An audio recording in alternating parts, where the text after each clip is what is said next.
I'm just after emceeing the session regarding tech and sustainability as part of a blizzard of activity at Ulster University Future Skills Week, and I want to take you through the key findings. First of all, there were 4 speakers. There was Dr. Shirley Davey from Ulster University Business School, there was John O'Dea from Tech Ireland, there was Rachel O'Doherty from Foresee Your Future, and there was also Simon Bailie from Digital DNA. So I started off by setting the scene by saying, when I think back of the key trends that have made a big difference in tech and sustainability in the business over the past decade or a little bit more, I spoke about cloud computing, the fact that we don't have USBs anymore, everything is backed up in real time, and also people can work collaboratively in real time as well. I spoke about artificial intelligence and how the predictive analytics of the technologies that we use, like in our accounting software, in some of the G Suite and a variety of others. And then I also spoke about videoconferencing. At the end of the day, hasn't that been a game changer? Not just for COVID and lockdown, I have to say. If anybody was doing business outside of Ireland, you'd also agree that was a game changer. From a sustainability point of view, I think it's when the SDGs, the Sustainability Development Goals, became mainstream. When you started having to document how your business was being part of SDGs when applying for funding, for example, in Horizon Europe or Horizon 2020, that's when the SDGs became mainstream, and also with the rise of ESG investing, particularly with Europe leading the way. So we also ran a survey with the audience because I thought, it's important really to put the audience into the passenger seat beside us.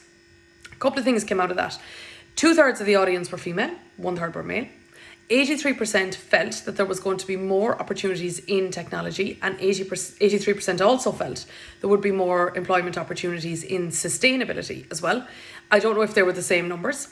Of the audience as well, around about 75% felt that they were digitally literate, and a quarter of them weren't. And we had a conversation around what digital literacy was. Strikingly interesting. Lots of people interested in large business and small business. To a lesser extent, slightly lesser extent, self-employed. Very few people wanted to go into government. A lot of people interested in academia. Not a whole lot of interest in international affairs. A lot of interest in social enterprise, but particularly this audience were very interested in having a portfolio career. So anyway, putting all of that to the panel, I did, and here are a couple of things that they said. So first of all, Simon from Digital DNA said climate tech is where that's becoming a really big trend and it's worthwhile looking at. He commented on how adaptable we were over the past 15 months and now how adaptable we could be over the next couple of years as sustainability and the challenges or the limitations of the planet where the rubber hits the road.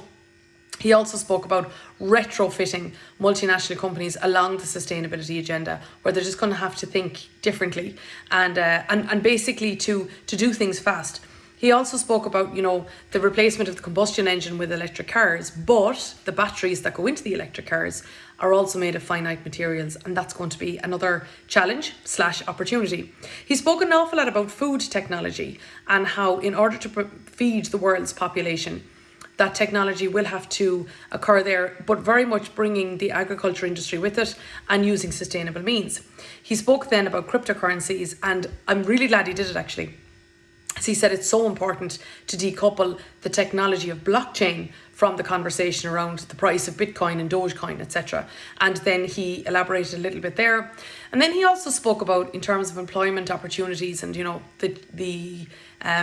benefit of being in this generation is less of a need to pigeonhole oneself in one's career. And he was also talking about the death of 9 to 5 as a result of lockdown and remote working.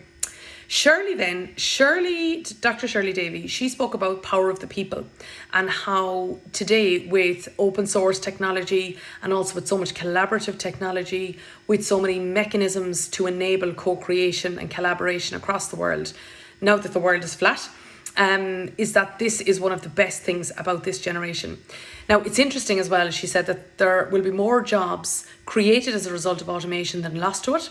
And again, in the context of future skills, that very much needs to be remembered and celebrated and welcomed. Now, here was the statistic she gave, is that the half-life of a digital skill is now 3.5 years. So if you're learning how to code with Python now, is that skill might only last a certain number of years before there's a new code. And of course, there was also the conversation around what social media platforms people are using now, what collaborative technologies. In my own case, what EdTech technologies that I'm using now, and how you need to be proficient at those, but how quickly that is also, how also that needs to change. She recommended reading the Adaptation Advantage, and she also spoke about many companies needs to be adaptable. Now she also, though, and I put it to her, she also then spoke about a university's need to be adaptable, and how Ulster University is creating new courses, new learning opportunities, new learning experiences, very much in line with industry to upskill people for tomorrow's opportunities. Another interesting point she made is, do you remember years ago, there used to be the conversation in interviews, take me through your CV.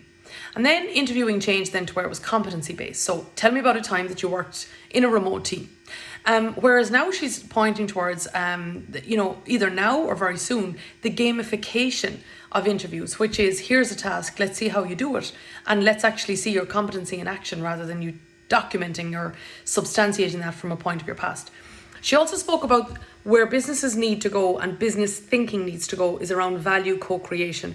What is value? How do we co-create it? And what are the business models that support that? And also, she was talking about her 6-year-old, because she asked her 6-year-old this morning, what's the best thing about this generation? And he said that we're all here. And, first of all, she reflected on, the loveliness of that statement, but also the fact that we are inextricably linked and technology has the ability to bind us together. While at the same time, it can also drive a wedge between us. And so mental well-being and all leaders and companies need to be involved in making that a top priority.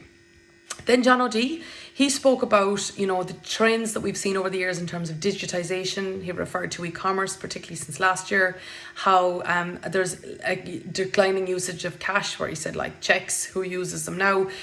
And apart from the fact that, we would have seen those trends before, is that lockdown and COVID has really accelerated those trends. Now, he told us that according to Tech Ireland's data, for the first time last year, a founder with at least one female member on the team got over 100 million of equity investment. And he said that's the first time that number has been broken. But he says it was actually 1.1 billion was invested in total. So therefore, that still only represents 10%. He said that absolutely in terms of female and technology startups, there needs to be more female role models. There needs to be more positivity towards that.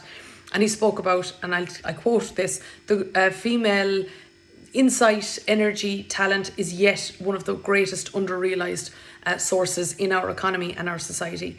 He then spoke about, we were talking about then the cyber security attack that's happening in the south at the moment. He was just talking about, the education that needs to come with digital, with the focus on cybersecurity, the sheer amount of employment opportunities that are there, the skills gap that is out there at the moment, and really hopes that this inspires other people to pick up the mantle and to go further in that area. It's interesting as well, I in the survey, I asked people to rank the importance of working with people that they love and doing what they love. Working with a great team and doing what they love. It's interesting, John commented, he said, Susan, there really isn't much difference between the two. Now, he says, I see you're a data person, and I suppose I am. I'm more an insight person. But it was just interesting the fact that he said, there's no need to decouple them. And it's an interesting point. I was then going to go back about the extroverts and introverts type of example when you would look at that. But he made a very, very good point. Perhaps what we do and how much we enjoy it is inextricably linked with the people that we do it with. He also said climate change and global warming, there's enormous opportunities there, and he particularly finished up on the circular economy. And then Rachel then spoke about the triple bottom line in social entrepreneurship, but she made a very interesting point to say the triple bottom line is no longer just about, my company, my planet, my team, my people. It's more about the societal reach and going further than that.